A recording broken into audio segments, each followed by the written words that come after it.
Story that ends with Loki getting into an unwanted, intimate relationship with a horse. Are you the wolf foretold? Unwanted. He doesn't consent to it. Are you Whoops. destined to destroy me? Hold on. I am the Death Walker. I am the living ghost. Why was I so fast? I can't put you to sleep, can I? Okay, please. We will see which Like, is stronger. I have this running effect behind me.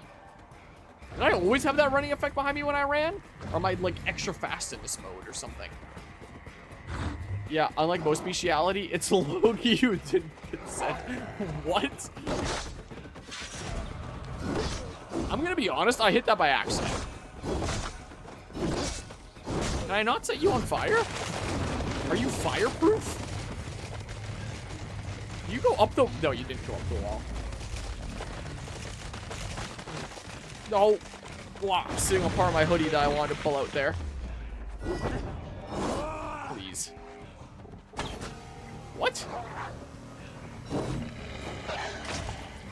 Okay, please. Whoops. What have I done? I've got no stamina here.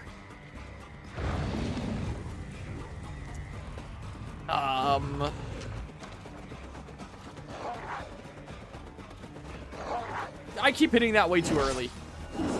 This is gonna take friggin' forever, man. Man.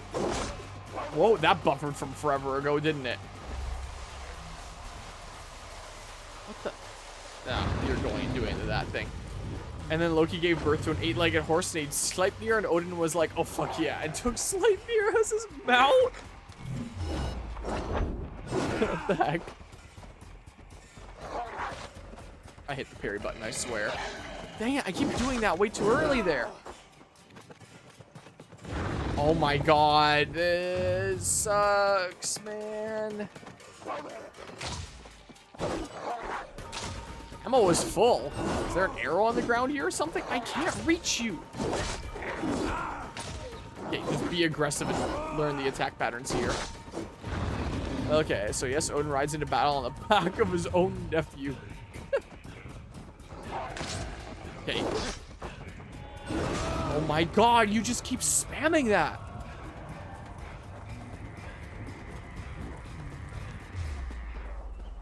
Come on. Whoa, I thought I could parry that. Turns out I couldn't. I guess because it's a rune attack. There, I can do some decent damage that way. I probably can't with the kick. Come on. Darn you. Again. Ow, in the grand scheme of things, not the most morally bizarre thing a deity frequently does. Yeah, considering all the different mythologies and stories and all that. Please. I was worried that I hit parry too early there at first. I don't know if I did any damage there. Okay. Okay, please. Come on.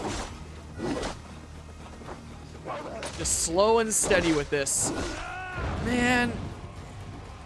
Oh, bosses in Assassin's Creed Valhalla.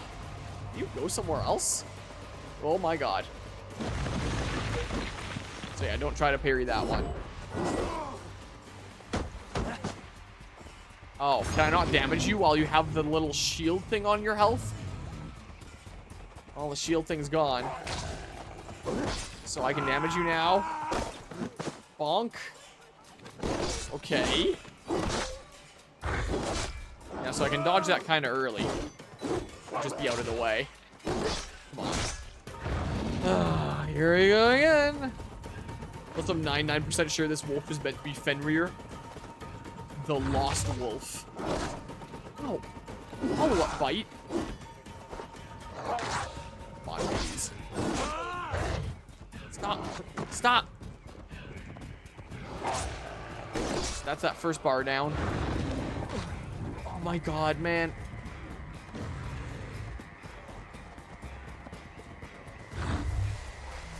Can I, like, do that and then say, not right now, I can't, and get the other one, see how much stun damage I do?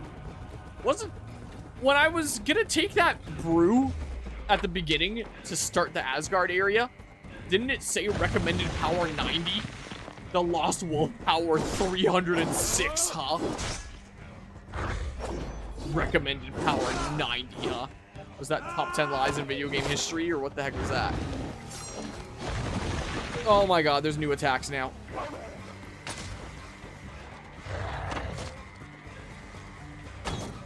Come on. Come on. I'm not trying to do that, actually. Please, the slow-mo. May as well just get a headshot there. There we go. Stun attack. Didn't do as much as I would have liked, but about the amount I expected.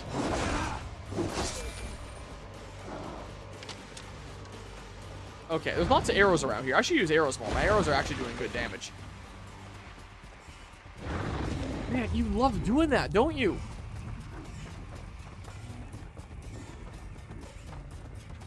It goes up and then down again or something. That's when I thought he went somewhere else before, because he went up and then just vanished. Does he just chill up there for a while? Does he wait for me to look away? That looks like a burrowing kind of effect there. Is he bugged? Uh-oh. People just watching this? I think he's bugged. Shit. Reminds me of in Pokemon Red, Blue, and Yellow, the level cap is 100, but some trainers that you can't fight with glitches? A Pokemon with levels 215, do you mean that you can fight with glitches then? He's bugged. He's gone. After all that work to get here. You've got to be kidding me. You can't fight without glitches. Ah, gotcha. You're exiting the Beast Slayer. Does that reset him? He made a sound. Oh, he's back. Oh, thank goodness. I was really quite worried there. Drop kick.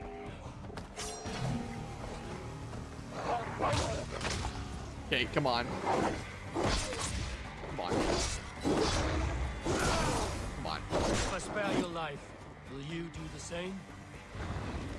Well, perfect game that never glitches and always works as intended. Absolutely. I'm really glad that it wasn't completely broken. That I could salvage it there by just starting to exit the lair and resetting. If you're doing this attack phase, can I start exiting your lair to get you out of it? Is that a thing that I could realistically get away with? I wonder. That'd be some sort of serious cheese. No! From the amount of health I had. I didn't think I had to use a ration. I was like, I have like 80, 75, something like that % health. I don't need to use a ration right now. Oh my god. We're starting this entire thing again. Are you my doom? Are you destined to destroy me? Okay. I am the Death Walker. I am the living ghost. I cannot die. Yeah. This whole fight is irrational. We will see which is stronger. Things will be really irrational when we get to Metal Gear Solid Delta on Thursday. And burn through a bazillion rations. Just you wait. But I'm learning your attack patterns here. But yeah, that burrow. Now I know how much health it takes off.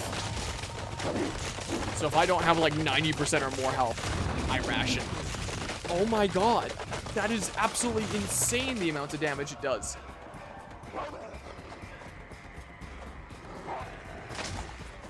Hey, come on. Why is my left eye suddenly getting so itchy? This is a really bad time. Oh, follow-up chomp. Well, I guess I'm rationing. Nom nom. We'll snack them. Come on. Okay, come on. What's it gonna be, huh? Please. Where? What?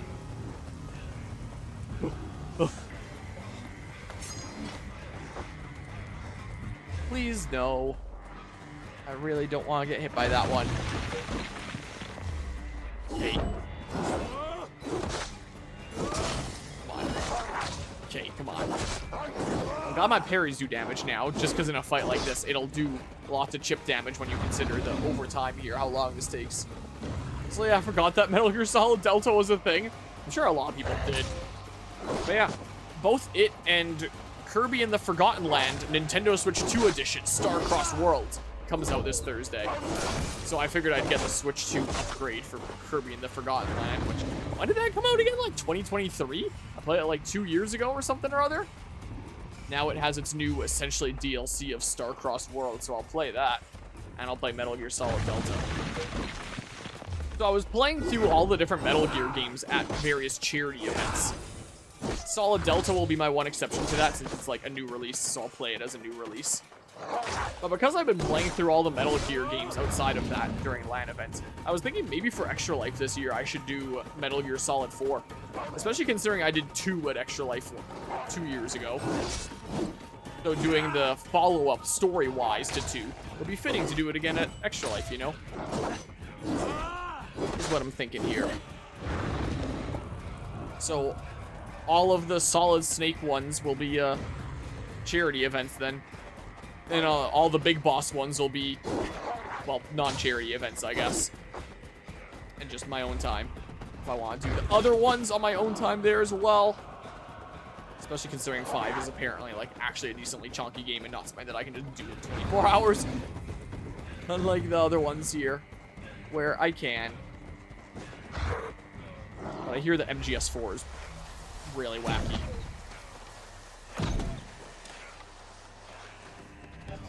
So I hear. Please. So while I was on this BC trip and just had time late at nights, or while I was waiting in the, airport, because we got to our flight really early, that I decided I would design a kind of thumbnail layout for it. Let's see here. Because I always like to do a 24-hour charity stream kind of title in the style of the game or event that it's based on. So if I look at Metal Gear Solid 2, for example, and my drive is going to take forever to open because it's a hard disk drive that I just store stuff in en masse. If I find the thing that I made for it, if I had it in this folder somewhere. Yeah, this, if I turn on display capture.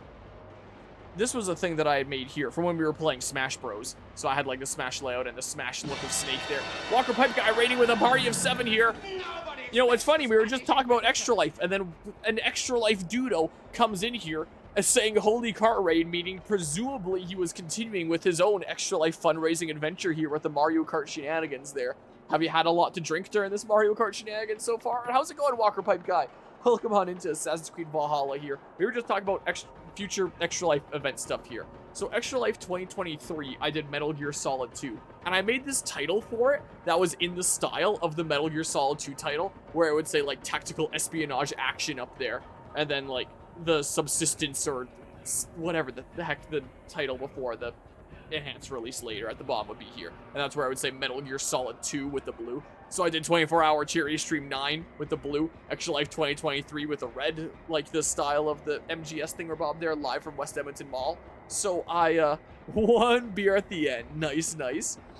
And so because I was thinking about doing Metal Gear Solid 4 for this year's Extra Life, the title format for Metal Gear Solid 4 is very different. It looks like this. It is very much not the style of this. They have Metal Gear Solid 4, Guns of the Patriots, tactical espionage action. So the format that I made for it, again, while I was at the airport and didn't have anything better to do, and I was just, you know, having time go by here, was this here that, with a gray background, you can't even see the gosh darn thing. Let's open it with, like, Paint 3D here. Boop, that works. I could have done live from West Edmonton Mall again, but that would make it be much smaller. I wanted to keep it kind of close to the formatting. So I found a font that was kind of similar. This font, if you don't put a bunch of spaces between letters, just has the letters like fused together, which is kind of sucky. But I did this and I thought, this is pretty alrighty and not half bad for something literally made in an airport while I'm bored, right? Like, I remoted into my desktop here since I like to leave remote software open on this, so I can hop into this and tinker around with stuff like this if I want. So, yeah, maybe this will be the kind of format there. That's kind of close to this, right? So yeah, that was my idea. So maybe we'll do MGS4, and maybe that'll be my custom title font there. I have a bit of hatred for Konami because they mistreated their employees, turned all their franchises into pachinko machines, haven't made a true Castlevania game since 2008, and the remastered Suikoden 1 and 2 only make a quick buck off the hype of Ayuden. I don't actually know what that one is there. We got near all the main cups done, just Special Cup on the SNES, oh dear, and All Cup 2 are perfectly healthy. Also have to do the SNES tracks in Super Circuit and Mirror Mode for Double Dash. Okay, we're making some good progress there, it sounds like. Remind me about the challenge that you're doing there again. I remember hearing about it, I think probably on one of your streams there. You're going through all the Mario Karts, all the cups or something like that, and there's some beer along the way. You might have to refresh my memory here about how that's going on. Please don't kill me here. Speaking of Metal Gear, they got a new Universal Metal Gear emote. Oh, that's cool. What's the emote code on that one? Because I might want to use that sometimes. Snake in box. Nice. Is that a recent thing that they added? I wonder if they added that because of the launch of Metal Gear. Gosh dang it, I did it again when I clicked on the game. No, I can't get rid of it. Here, I'll use my mouse. I couldn't get rid of it with controller. Because if it's a recent thing, maybe it's because of Metal Gear Solid Delta coming out. And Konami wants people to be, like, streaming that and stuff here. Definitely a recent emote. Okay, so it probably has to do with Metal Gear Solid Delta coming out here. I did play a little bit of MGS3, but I don't really want to be playing games twice on this channel when instead of playing this game twice, I can instead play it once and then another game once I've never played before that I wouldn't have the time for otherwise, you know? Ah! Nice. Stun attack. Do that. What the heck was I talking about here? I'm losing my thought process here. Oh. Yeah, I played a little bit of MGS3, just like 4 parts worth, just one session, a couple hours to see basically the intro of the game. Just to get a sense for what the original is like before the remake releases. But I figured I would play the remake to showcase it, see what it's like. Not play the same game twice and all that. But you're throwing rocks now? Hopefully it's good and just nothing but better than the original. But knowing Konami, I wouldn't put it past them to find some way to mess it up. So, I mean, we'll find out on Thursday what the quality of the MGS3 remake is like. We shall see here. Dang it, man. Let's hoping MGS Delta doesn't go Final Fantasy VII Remake with it, where the story goes off the rails for the sake of being different. Speaking of FF7, I was looking into picking up Rebirth today, because I plan on playing the remake games next year, now that I've beaten the original game. Whoa, and Crisis Core. And I'll do Dirge of Cerberus at Hallowland at the end of October. Then I'll have all the important original games done. And then I'll start playing Remake and Rebirth next year. And I already own Remake. I got it for a decent price. I was waiting for a better... You have got to be shitting me. I'll wait for a better price on Rebirth, I figured. And for a long time, Rebirth was $90 Canadian here. I think it still is on Steam. But recently, physically, it seems like the standard price went down to $60. And all the retailers have it on sale for $45. So like half price of $90. So I went into my local GameStop to pick one up earlier today. But they didn't have any copies. And apparently they don't have any copies anywhere in the city at all. So I guess when a game has been out for a little while, you kind of get into that territory of, do the stores even have it anymore? Even though they have it on sale. They have a game on sale they have no use for. I am the Death Walker. Which I could buy on their online site. But then when I pay for shipping, it's basically like it's not on sale anymore. So like, what would the point be? So maybe I'll just order it online from like Video Games Plus or PMP Games or something like that. See if there's anything else that I want to get at the same time. Just so that I have it handy. Like, when I wanted to find Remake Intergrade, that was a friggin' pain right there. I got it last year with a Boxing Day sale with a retailer. I think it was Video Games Plus that managed to have one, an EU import. So I couldn't get an NA one. Which was a bit of a pain for installing the DLC. I had to make an EU account to install the DLC, and then I could switch to like my normal Canadian account again and use said DLC. Like, I tested it to make sure it's fine for when I play Remake next year. But my code wasn't working at first. It didn't let me redeem the code on my Canadian account because it was an EU code. And I was worried that I'd have to, like, buy the DLC. Even though I popped in the PS5 version of Remake Integrate, and so I should have the Integrate content. But no, it was a separate download code, and because the download code was EU, it would make me buy it separately. When the PS5 version would always have it built in, and the console should realize I own the PS5 version, and therefore should own Integrate stuff. But luckily I got it figured out. But that was all I could find, was an EU import for a new copy of Remake Integrate for a decent price there. Because it had been too long that there wasn't that many copies around anymore readily available at big retailers like this, I guess. So I didn't want the same thing to happen with Rebirth, where I wait too long. Or I just don't know what my schedule is going to look like for playing these games next year, so I want to have it at the ready for whatever. So I want to pick it up during this sale. He's stuck up there again. But my local GameStop did not have any in stock, so I'll just, like, order one online or something like that, and maybe get some other game that I want to pick up at some point, like Paper Mario the Origami King. Which is another thing that I struggle to find with most of these retailers. I was looking, and PNP Games, I believe, had some copies, since I want to have that at the ready for as I go through all the Mario RPGs in order. I've kind of struggled to find copies of Paper Mario the Origami King because I waited too long. Is the thing. Or maybe I'll just find a used copy off like Kijiji or something like that. Oh my god, I'm gonna pause to read this because I'm gonna die if I don't. The Ultimate Mario Kart trophy case calls me to get every 150cc cup in every Mario Kart game. Like, get it meaning like beat it or get like 3 stars? If you want $100 on the milestones up to $1,000, we add mirror mode on the games from 64 up, except 8, 200cc, and World Knockout Tours. $1,000 nets a full live head shave. We also add mission mode from DS if we get to a certain amount. Okay, so all sorts of stuff in Mario Kart there.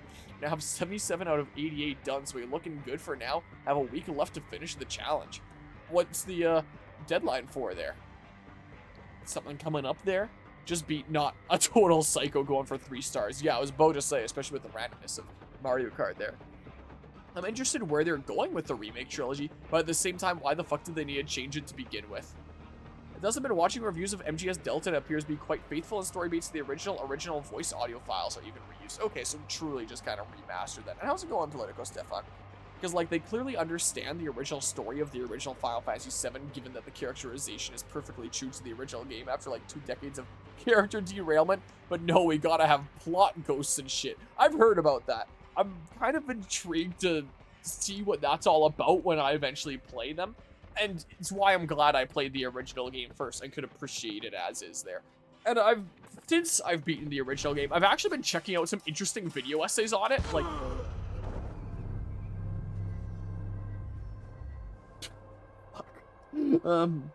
analyzing the story and stuff. And there was one that I saw, I think just a few days ago. It was shortly before I left for my trip. Or maybe it was shortly after. I don't know, everything blurs together. That analyzed how Cloud is essentially an inherently, like, very weak character. Like, in terms of, like, mentally. The whole need to make a whole nother personality just to cope with, like, all his grief that he can't handle. Between, like, losing... Yeah, you're gonna talk all about that. Losing his mother, losing Zack there, losing everything he knows, losing Aerith later in the game and needing to cope with that, and, you know, building up this very strong persona for himself. But anytime anyone brings up the past, they're kind of deflecting it. There was a video essay on how he's essentially stuck in, like, the denial phase of grief perpetually, just forever trapped there in, like, the strongest denial, and how he's, you know, so inherently kind of weak in that sense, and that it was really interesting for a video game to portray, like, such a weak main character. And as a male lead at that, where in a lot of video games you see a lot of male leads be, like, so stoic and they can't show weakness, and having a character as inherently weak as Cloud there being really fascinating. And I thought it was a really cool video essay, but I couldn't watch it all the way through to completion. My brain couldn't tell which are the words I wanted to say. Because the end gets into, like, changes with Rebirth. And, because the video essay essentially ends with, like, why the hell did they have to change it? With, like, Cloud was so cool in the original with him being this weak character, and they changed it in Rebirth and did all these things at the end with Aerith's death, like, not being the same anymore. And I was like, okay, well, I'm gonna click off now. I'll find out when I get there what ways they change it. So I couldn't watch through the end of the video essay. But from what I watched, it was actually a really good video essay. Maybe I should link it in the Discord or something. It was actually a really good watch. I enjoyed it. Wow. And it definitely made me appreciate the story of Final Fantasy VII a lot more. And I'm like, hey, that's really cool. I didn't think about it that deeply while I was casually playing through. But now that you pointed out, that's really fascinating. And now I appreciate the story even more. You know? Love it when video essays do that. Okay. Oh, I thought that was going to be a double bite like it sometimes is. Maybe it's only a double bite if you land the first one. I don't know. I don't know. But yeah. I'm gonna pause it again, just because I'm scared. There's donation on the line between myself or my brother is why there's a time limit. I gotcha. Also, incentives to force me to spin a wheel and a race under a gimmick for a race, or I have to be perfect at cup. That's why all cup tier. Please be perfected. Gotcha, gotcha. And then Kingdom Hearts and Advent Children fucks all that up by making him a generic emo sad boy. Yeah, I watched Advent Children not too long ago. I knew I wanted to watch it at some point before I played Dirge of Cerberus. Honestly, I actually watched it before I played Crisis Core. But after watching it, it seems like, oh, this seems like the thing that might be better enjoyed after Crisis Core. So let's not talk about it during my Crisis Core playthrough. But I did watch it before Crisis Core. Late one night, I just found that it was available on YouTube fully for free. Like, on YouTube officially, you can buy or rent. But there was just some user that uploaded the full thing like 13 years ago just for free, and it has a whole bunch of views and all sorts of people commenting that are like, we owned this in Japanese, so we never understood it, but man, the action was cool, and me and my siblings loved it for the action. So, I started watching Advent Children late one night off of that, figuring like, oh, I can watch part of it tonight, I can watch part another night. Because it was a night I was already up late, like maybe I was streaming or something like that, I don't remember, but I was up late. And I was like, alright, let's just watch a part. It's already like 2 or 3 in the morning, let's just watch a part. I watched the whole thing through, and then one sitting there, I kept on watching there. And I do definitely get the criticisms of Cloud kind of becoming Vincent, essentially. Let's turn him into Vincent. Wow, did the icicles take off that first bit there? I did like the funny notes with like Vincent not having a phone and all that. Rufus Shinra was no longer done as dirty by the original game, just being killed by like a weapon, when Advent Children was like, nope, he's alive. So that's cool that he was able to be around. Let's just give like my full review of Advent Children here, something why not. Some of my takes here, full spoilers for a movie from what, like 2005? Something like that. Some really different notes there. I definitely thought the action was really good. The animation definitely seemed like it was really ahead of its time. Like, it was fun to watch. It wasn't boring or anything. But, I mean, Cloud, personality-wise, was essentially Vincent. I did not understand what the heck was going on with the, like, not Sephiroths, the fragments of Sephiroth. Like, I wish that that was better explained. They're just like a part of Sephiroth, and Sephiroth still exists in the live stream, so they can revive Sephiroth if they get Genova's head, or whatever the heck is going on there.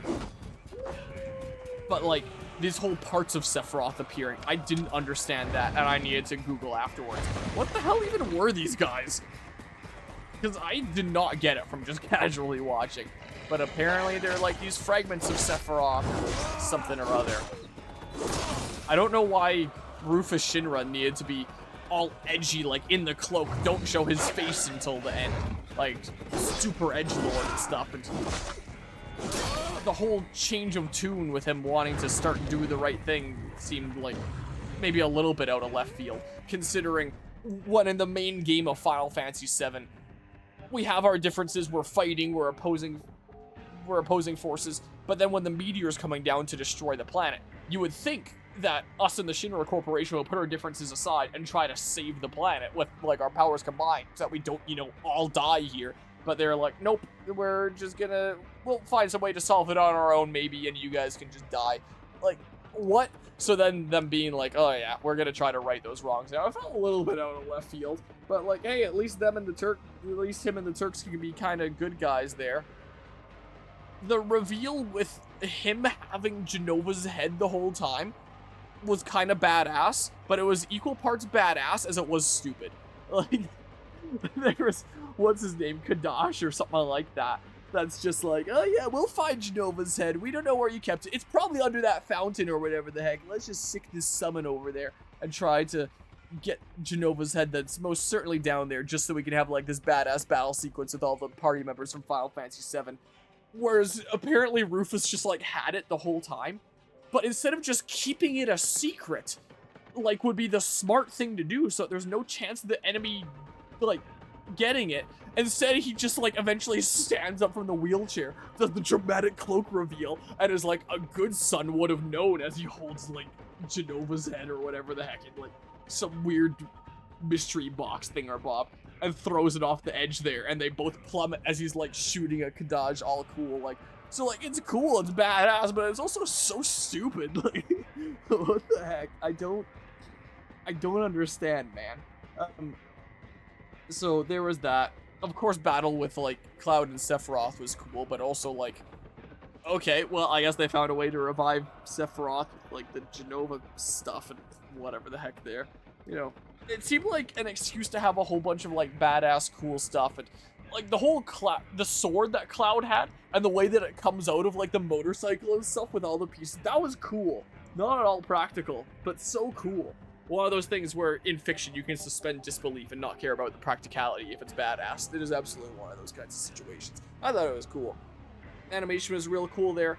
I wanted to watch it before I played Crisis Core, considering it came out before Crisis Core, but then there's, like, some of the flashbacks that show stuff that happened in Crisis Core, like being in the back of the yellow truck there, and Zack being like, you remember what I told you, right? You're my living legacy, and stuff like that.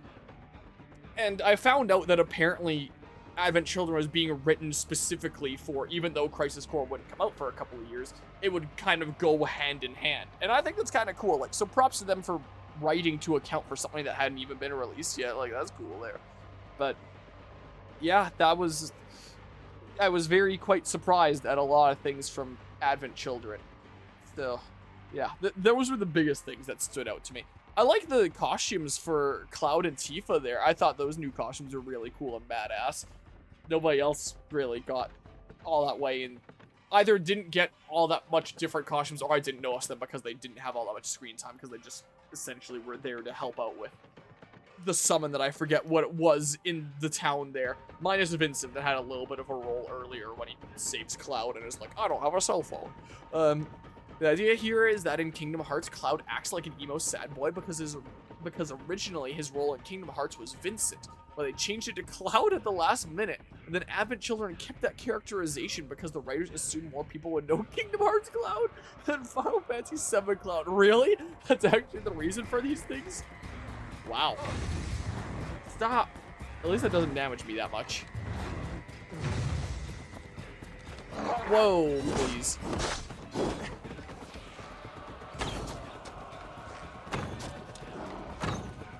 Please. Man. The lost wolf. At least you didn't stay in the ground long that time. Please. Yeah, not gonna be able to do it there. But yeah, it'll be interesting to see what his characterization is like in Remake and Rebirth there. I've heard that it's generally a kind of similar thing, where he's still kind of like Vincent, and that same kind of personality, and a lot of people feel like that's not quite faithful to Final Fantasy VII. Though at the same time, he was kind of edgy in main game Final Fantasy VII. From that one video essay that I was watching that kind of put that kind of phrases it as like him kind of denying things, not wanting to, you know, live in the now, stuff like that there. And in that video essay, they used a bunch of clips from Remake of different members of Avalanche kind of trying to talk with him or, you know, make different observations about him, and him saying things like no or not interested and stuff like that, and not really paying attention to it. So one could argue, like in that video essay, that it kind of goes hand in hand with his characterization of denial. It's gonna get you down here. Worked that one time. Oh my god. Okay. Okay, weird flip there. Do it again. No. Please. Where are you going? Well. Please. Spare your life. You do the same. Please. I'm just gonna keep pausing when I read because I don't want to risk it. Cloud rocking that sleeveless turtleneck plus trenchcoat combo is one of the few redeeming aspects of his Advent Children. That and the fusion blade. His outfit and the blade was so cool. From my memory of Final Fantasy VII Remake, I assume that is, Cloud is angsty, but like roughly as angsty as he is in the original. He's mostly portrayed as a cornball trying too hard to be cool, which is exactly how he's portrayed in the original. Yeah, from the clips I've seen just around the internet and from that video essay that I watched recently, it seemed like that was pretty faithful there. That's what it seemed like. Whoa. So yeah, I'll be intrigued to try the remake games here next year. Because I have this series ongoing for so long, this Assassin's Creed stuff, and Aesir, Valhalla, and Odyssey were so long. But dang, I did that too early there. Both these games have taken up, like, the year, essentially, on and off. But considering I'm playing Mirage next year, that is definitely not going to take the full year. And I don't know if I'd want to start Shadows next year, because I worry about Shadows being another game that takes up the full year. So I might want to save it until the following year. So like play Mirage next year and then play Shadows the year after that. I'll look up on how long to beat Shadows takes, and then potentially play it next year if I'm feeling spicy. But there is a good chance that I don't have Assassin's Creed going on and off across the entire year like I have had the past 2 years with Odyssey and Valhalla. If there's anything that I have ongoing next year on and off for like the course of the year, it'll probably be Final Fantasy VII Remake and Rebirth, which is technically 2 games rather than 1. But I want to get through Rebirth by the end of 2026, just in case the final remake game comes out. Don't take a risk. Don't take a risk. Ration, ration, ration. Oh my god. I've warned you well, and look where it has led. So if there's ever anybody tuning into this way down the line and really wants to see another playthrough that goes on and off across a year, check out my Final Fantasy VII Remake and Rebirth playlist for next year, I guess. That took forever. Yeah. Yeah.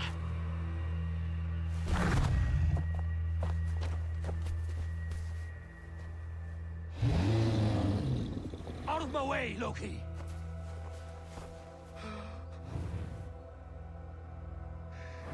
You swore an oath to never spill my blood. Step aside, and I won't have to. This is my blood. What? He is my son.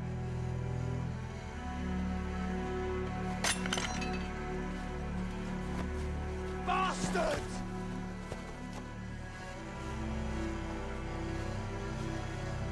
Dear, you've cared for this wolf.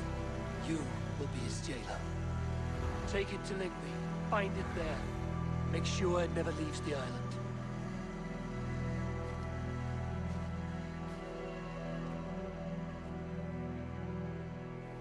I can speak with the dwarf Ivaldi. May he find a more permanent solution. Come, boy. You're safe with me. Be kind, Justice Pringle.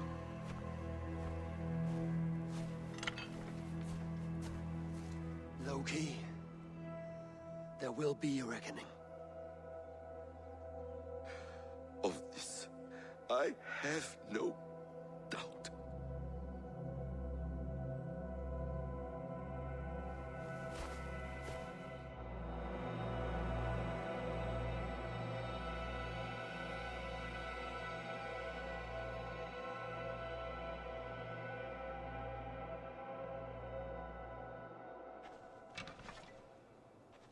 I got 2 new rations. Wait, the name of the quest was Extended Family. The skies darken like an ill omen. My Yeah. Impossible task. I knew it. He is Fenrir. I mean, it was an obvious reveal, but still. Should have realized with the name Extended Family there, I guess. Alright, well. Super emotional scene there. Yeah, not gonna flinch here anymore. I don't know.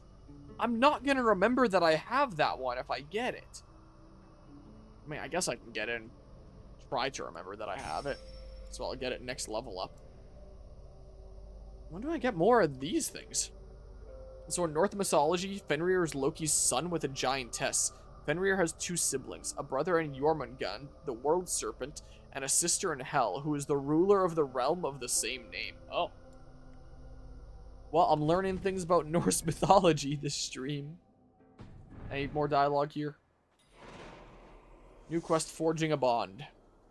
Well, there's no more dialogue here. I'm going to the fast travel point.